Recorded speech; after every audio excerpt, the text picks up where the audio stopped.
Bonjour à tous, aujourd'hui j'aimerais qu'on parle de la fidélité. On n'en parle pas assez parce qu'on parle beaucoup des ROI et sur la fidélité, est-ce qu'on peut mesurer un ROI? C'est ce que je vais essayer de vous montrer avec deux exemples. On en parle tout de suite.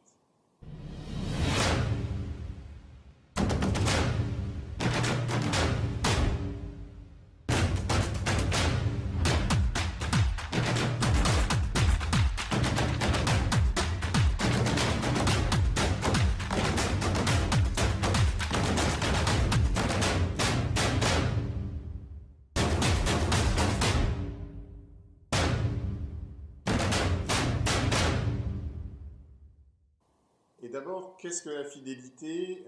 Qu'est-ce qu'on entend par fidélité des clients? Comment les clients, en fait, comprennent cette fidélité aux marques? Comment ils l'expriment? Si on regarde deux indicateurs qui sont parus assez récemment, la première chose, c'est que la fidélité, c'est d'abord la recommandation, c'est-à-dire qu'avant même d'imaginer pour un client que sa fidélité, c'est le fait d'acheter toujours la même chose ou de réacheter toujours la marque, son idée de la fidélité, c'est son pouvoir de recommandation. Est-ce qu'il va en parler aux autres? Comment il va en parler aux autres? Et à qui, bien entendu? Et s'il a la sensation qu'il est en quelque sorte capable d'influencer autour de lui son entourage, ses amis, eh bien c'est là qu'il comprend qu'il est fidèle de la marque.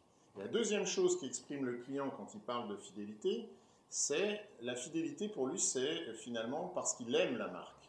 Donc c'est le fait d'aimer une marque qui exprime le mieux cette fidélité.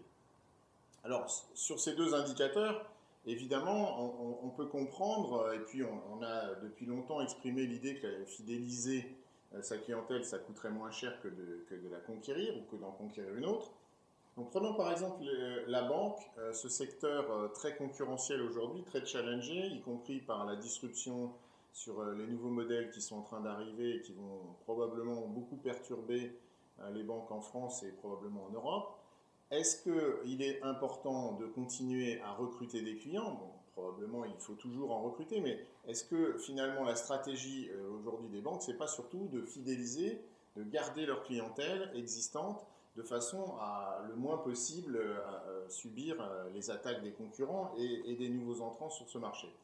On voit bien qu'on a cette tentation de dire finalement, si je laisse mes clients parler de ma banque, c'est probablement ça le moteur à nouveau du bouche à oreille et du recrutement des nouveaux. Donc je devrais peut-être me concentrer sur mes clients existants pour améliorer cette fidélité et les inciter à recruter eux-mêmes les prochains clients.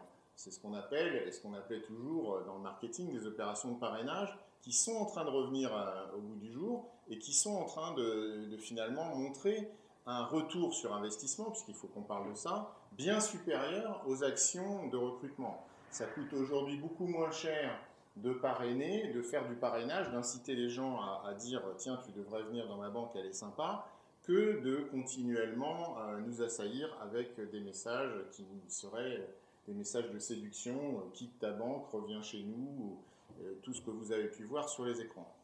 Donc voilà un secteur qui me paraît en train de basculer vers plus de fidélité. Comment on va travailler cette fidélité si on n'est pas capable de dire à ses clients qu'on les aime et si on n'est pas capable aussi d'obtenir qu'en retour, ils nous disent la même chose? Alors ça, c'est ce que je vais vous montrer sur un autre exemple, un exemple plus B2B. Alors, comme vous le savez, j'étais à l'Aclusa pour les sommets du digital il n'y a pas si longtemps, début février, et j'y ai fait une intervention qui parlait justement de la fidélité. Alors j'ai dit à la salle, à tous les participants, je leur ai dit, bah, je vous aime et j'aimerais que ce soit quelque chose que vous ayez envie de dire à vos clients. Alors il se trouve que dans l'audience, bah, il y a eu pas mal de réactions et je voudrais vous faire part aujourd'hui d'un retour que j'ai avec une entreprise qui s'appelle La Voix Média, qui regroupe l'ensemble des médias de la région nord autour de La Voix du Nord, le quotidien que vous connaissez, et qui s'occupe de commercialiser des espaces publicitaires. Vous imaginez, c'est un métier, évidemment, on est dans le B2B, hein, on s'adresse à des annonceurs, c'est un métier difficile, il y a beaucoup de négociations. Quand vous êtes en train d'appeler un client pour lui dire que vous avez un espace à lui proposer, bah, naturellement, on va devoir lutter sur les tarifs, on va devoir lui expliquer pourquoi il devrait en mettre peut-être un peu plus sur ce média-là ou sur un autre. Et donc on est dans des discussions qui sont quelquefois un peu compliquées avec un évidemment un contexte un peu tendu. Vous savez, aujourd'hui, les espaces publicitaires, c'est pas ce qu'il y a de plus facile à vendre. Alors, ils étaient là, en fait, aussi, ils sont venus jusqu'à la Clusa, et Jean-Sébastien Vigrez et Alexandre Martin, le directeur marketing, euh, étaient dans la salle, et puis finalement, ça les a touchés quelque part, ils ont réfléchi à ça, ils se sont dit, qu'est-ce qu'on pourrait faire pour nos clients? Alors, je voudrais vous montrer le courrier que Alexandre m'a envoyé, donc voilà, sous format de mail, bien entendu. Et il me dit les choses suivantes. Bonjour Patrice, j'espère que tu vas bien depuis les Somdix 16, c'est le hashtag pour Sommet du Digital. Nous n'avons pas vraiment échangé pendant l'événement, mais j'étais particulièrement intéressé par ton intervention. Pour être franc, ça m'a fait réfléchir pendant tout le trajet de retour jusqu'à Lyon, et je me suis dit, en fait, comment dire à mes clients que je les aime? C'était ça ma question. D'un seul coup, l'évidence, la Saint-Valentin, qui se profilait 15 jours après, pourquoi ne pas profiter de cette fête des amoureux? Après validation de l'idée auprès de Jean-Sébastien, finalement, nous avons lancé l'aventure, et c'est devenu cette idée d'écrire une déclaration d'amour à nos clients. Pour être précis, c'est toute l'équipe marketing qui s'est mise au travail. Coordination média planning avec Margot, rédaction de la déclaration par Pascal, modification du logo par François, réservation des imprimeurs, achat des chocolats, etc.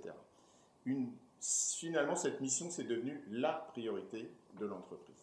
Alors, évidemment, c'est touchant de recevoir ça, et comment ça s'est transformé, cette déclaration d'amour de la Saint-Valentin?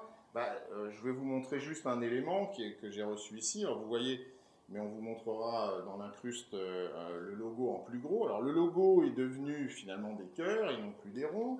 Et puis, à l'intérieur de cette enveloppe, il y a le message. Alors, ici, c'est écrit « Avec tout notre amour, la voix média ». Et de l'autre côté, dans la vie, il n'y a pas de hasard, rien que des rencontres. Comment vous expliquer notre premier rendez-vous? Aujourd'hui, nous partageons les mêmes projets, les mêmes objectifs, nous aimons vous surprendre et rêvons de vous mener vers de nouvelles expériences que nous partagerions ensemble. Désormais, il semble impossible d'avancer sans vous. Nous vous souhaitons une bonne Saint-Valentin.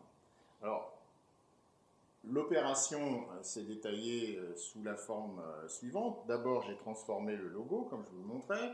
Ensuite, la marque, bien sûr, a créé un hashtag La Voix média avec ses clients. C'est La Voix, c'est LVM ses clients.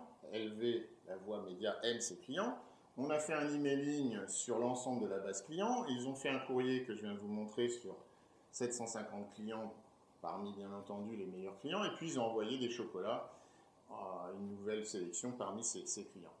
Ce qui est génial, c'est d'une part de me raconter ça à peine un mois après, et de me dire ça nous a inspiré, on a fait quelque chose qui nous a vraiment, d'abord nous, fait plaisir, et puis surtout nos clients. Et ce qui est formidable, c'est les retours que ça a généré. C'est-à-dire qu'en fait, ils ont reçu quantité de témoignages écrits au téléphone, etc., des clients qui ont reçu ce courrier et qui leur ont dit nous aussi on vous aime. Et c'est ça finalement l'expression de la fidélité. Ce qui est fantastique, c'est que avoir pris cette idée et puis l'avoir transformée de façon très, très simple mais aussi très belle en message pour la Saint-Valentin, ça a d'une part changé et motivé l'ensemble des équipes à l'intérieur de la Voix média, mais ça a aussi bouleversé l'ensemble des clients qui ont reçu ce message et qui se sont dit tiens, voilà une marque, voilà une entreprise qui nous aime, avec qui on continue de travailler, on aime travailler, et pourquoi est-ce que nous aussi on ne leur dirait pas finalement? Et c'est vraiment là-dessus que j'ai envie d'insister, parce que ça, c'est pas vraiment mesuré au sens classique des indicateurs retour sur investissement, c'est pas du ROI pur comme on entend partout sur le fait qu'il y a un taux d'ouverture, il y a un taux de gens qui ont lu le message, il y a un taux de gens qui auraient mangé des chocolats, il y a un taux de gens qui auraient trouvé ça bon. C'est pas important en fait. Ce qui est important, c'est au-delà de ça, cette onde positive qui s'est transmise entre l'entreprise et ses clients, et qui est revenue finalement comme un effet boomerang, bien sûr, puisque je donne, je reçois. Elle est revenue vers l'entreprise, et c'est bien au-delà de ce qu'on aurait pu faire avec une action de mailing classique. Le retour sur investissement de cette opération, peut-être que c'est pendant quelques années, encore un lien affectif renforcé entre les clients et la marque. Et ça, c'est plus qu'une mesure de ROI, c'est ce que nous aimerions tous faire. Et je voudrais remercier Jean-Sébastien et Alexandre pour m'avoir fait part de cette expérience et grâce à eux, je vous la transmets. Vous aussi, dites « je vous aime » à vos clients. À bientôt.